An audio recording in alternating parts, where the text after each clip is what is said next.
ছোট্ট বাচ্চা ছেলে, গভীর রাত্রে মা অসুস্থ, পানির পিপাসায় জেগে উঠেছেন। বাবারে পিপাসায় শেষ হয়ে গেলাম, পানি দাও। ছেলে ঘরের ভিতরে পানি না পেয়ে বাইরে দৌড়াদৌড়ি করলেন। অনেক দূর থেকে পানি নিয়ে এসে দেখেন মা ঘুমায় গেছেন। পানি নিয়ে দাঁড়ানো, পৌষ মাস, মাঘ মাসের শীতের রাত, ফজরের সময় মায়ের ঘুম ভেঙে গেল। তাকিয়ে দেখেন বাইজিৎ দাঁড়ানো, হাতে পানি থরথর করে কাঁপছে। জিজ্ঞাসা করে, বাইজিৎ তুমি দাঁড়ানো কেন? ছোট্ট বাচ্চা বলে, মা পানি চেয়েছিলে তুমি গভীর রাত্রে, পানি ঘরে ছিল না, অনেক দূর থেকে আনতে হয়েছে। মা বলছে, ঘুমাও নাই কেন গ্লাস থুইয়া? বাচ্চা বলে, ঘুমাই নাই। তুমি যদি আবার পানি চাও, সময় মতো যদি দিতে না পারি, মা তোমার কষ্ট হবে।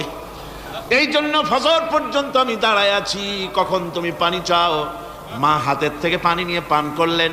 বাইজিৎকে বিছানার উপরে আরাম করে কম্বল দিয়া ঘুম পড়াইয়া দিলেন। হযরতে বাইজিদের মা উযু করে ফজরের নামাজ